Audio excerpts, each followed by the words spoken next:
Hello YouTube, HPZ here today, and yeah, something interesting happened today. As you can see from here, the PlayStation Classic reveal trailer just came out, and Sony basically said that they're going to be making a mini version of this. This is the one that I cleaned the other day. If you haven't watched the video yet, be sure to check that out.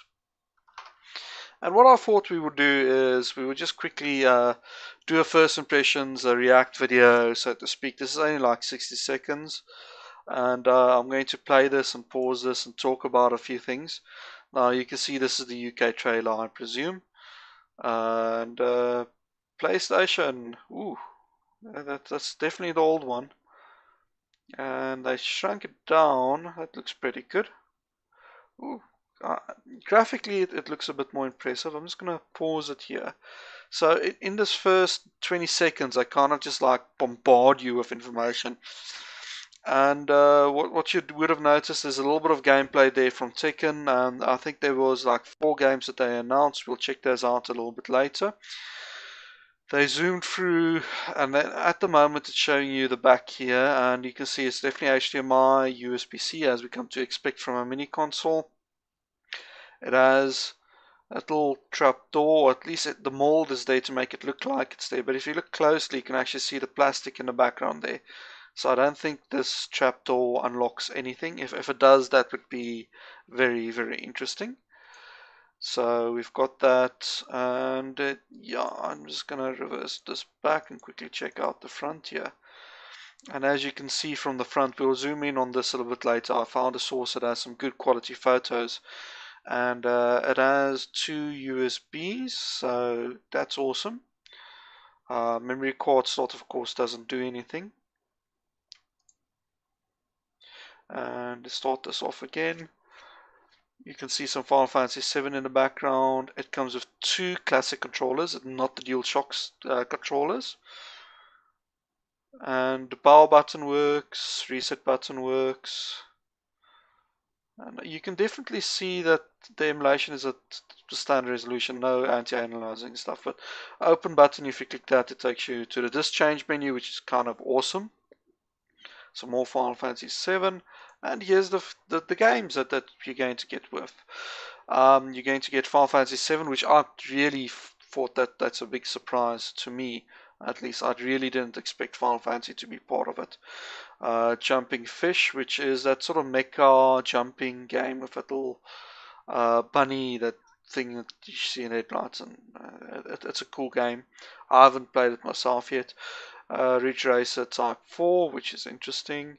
Tekken 3, which is the best Tekken for PS1, so that's good that they chose that one. And Wild Arms, which is like an RPG. I've actually got Wild Arms 3 or 4 somewhere. But we just now see some more like gameplay highlights, and here's the release date and stuff.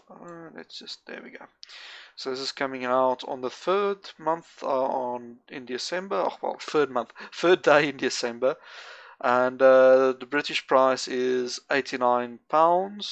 US price is $99. So once again, the British guys are getting shafted with the price, but just oh man, there's so much to unpack here, and there's so much to go over, and I just want to.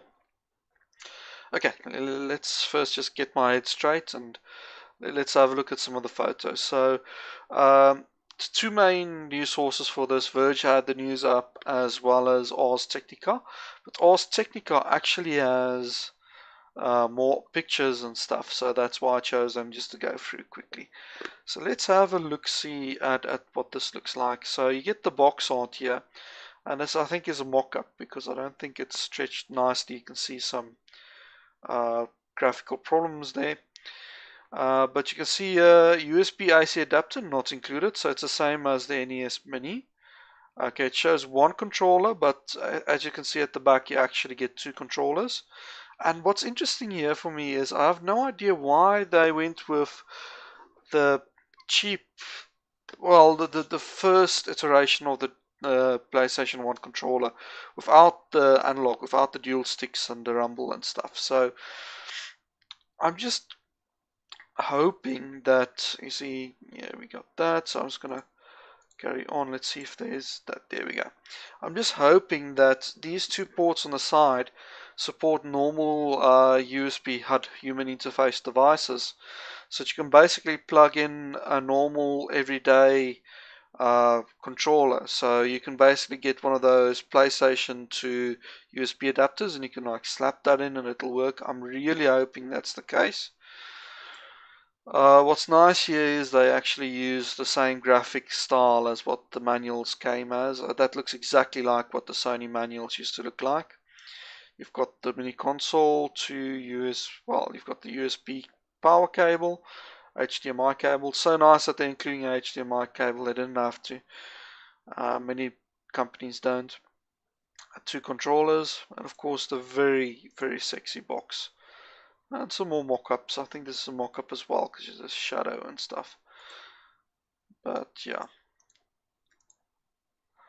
That the box is absolutely amazing. So this basically doesn't say much. Classic shell, system on chip, Linux friendly, yada yada yada yada. So there's really nothing here that's really newsworthy. So we don't know much about this. I don't even know at this moment in time if it's available for South Africa yet. I can probably hit up my broadband. This is South African tech news site. Let's see. Here we go. They do have it on here 2 hours ago. A bit slow. And no news if it's coming out in South Africa. Normally, my broadband would have asked Kiniko, which is our distribution group, to find out, hey, is this thing coming to South Africa or not? So I'm just really excited because for me, in terms of game consoles I owned, it was the Famiclone, then it was the Mega Drive, and both of those I never had a lot of games for. I only had like 3 or 4 games for each. And afterwards, my mom actually bought me the Sony PlayStation. She kind of really went out of her way to get me something nice.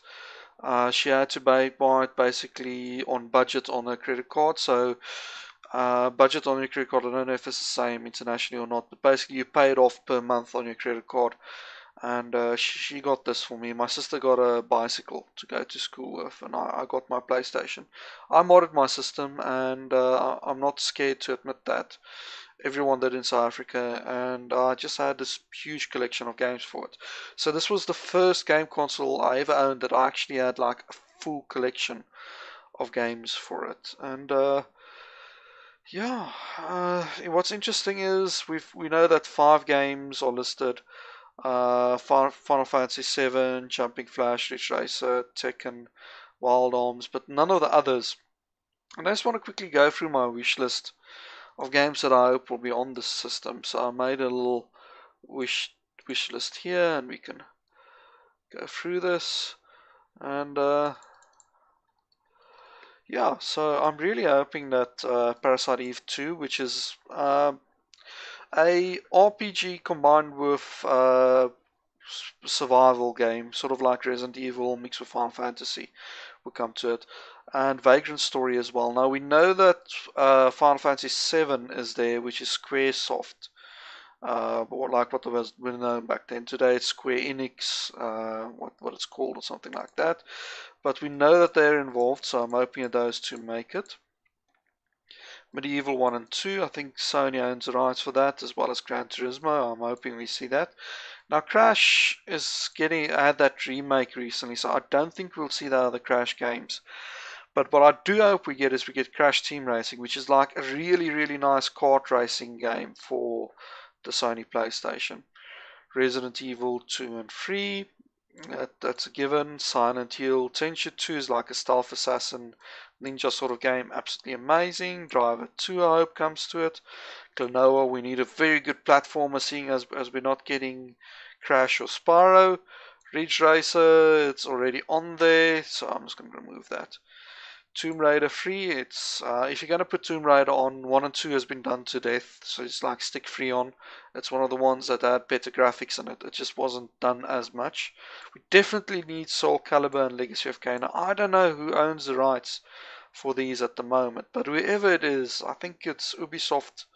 You know, just get the rights, because those two would be absolutely classic. Castlevania Symphony of the Night, best Castlevania for non-Nintendo system, so that definitely you have to do. And of course we probably won't see Spyro 123 or Crash 123, and the reason for that is these two just recently had remakes, so I honestly doubt that we'll see that anytime soon on the system. And with that's more or less 20 games. And now what's interesting here is they chose Final Fantasy, which is a 4-disc game. Jumping Flash is 1, Ridge Racer is 1, Tekken 3 is 1, Wild Arms I don't know, so let's see. Please excuse Edge, I'm just using this as a substitute so you guys don't see my favorite and stuff. But I think this was also like, here we go, there's the little, 1 disc. Okay, so it's another 1 disc game. Okay, so the problem with this compared to the NES Mini and the SNES Mini is the size of the games. So these games that I chose here, a lot of them are like 2 discs, like Parasite Eve, Gran Turismo 2, Resident Evil 2 was another 2-disc one, and that's like 1.2 gigs of space needed. So I've got a feeling if they're releasing this thing, that it needs to have at least an 8 GB flash RAM built in, which is nice. But the reason I'm bringing that up is hackability. As you can see that the system in front, it actually has, I already closed that, it has 2 USB ports, so you can probably add a USB storage into one. Hopefully this runs a Linux based environment and we get full root access and we can add our own games. Hopefully if I'm going to hazard a guess, within 3 months that will be the case. That's more or less the same time I said it will take the NES Mini, was about 3 months, and I'm fairly sure this is not going to use the Vita based CPU, it's not going to use the PSP based CPU, it's going to use ARM based, and it's going to take them a while to reverse engineer that, and the reason for that is just the cost. $99, that's roughly what they tried to sell the Vita TV for, and that was without a controller, without games, without all of that stuff. So if I had to hazard a guess, this will be ARM to cut down on price. They're not going to use the leftover Vita CPUs unless they had like a warehouse full of the stuff somewhere and they're just going to stick it in. But what we can expect from Sony is that the emulation is going to be spot on. The PSP had fantastic emulation.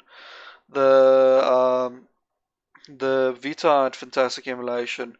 PS3, the modern systems is just still emulation. Perfect, spot on emulation. So the one thing I don't think we need to worry about is the quality of the emulation. Even in that little clip that we saw, it looks great. I can't see any shenanigans going in. Pictures are stretched out. There's no AA. There's no modifications and artifacting, that sort of stuff. I couldn't see anything wrong with that per se. So I'm just looking at this and I'm really, I can't wait for this to come out. And I just thought that while I'm still excited, I'll do a quick 15-minute video and like rapid push information while this is still relative and new and in my head. I can't wait to see this. So guys, let me know in the comments below, what's your thoughts on the PlayStation Classic? Do you have any games that you want to see on the system? And let me know. This is just a little informative video, so I'm not going to do like the proper outro, intro, that stuff. It's just going to be going to get released. It's going to go out so that everyone can see. And yeah, that's all from me, HPZ. Until next time, cheerio.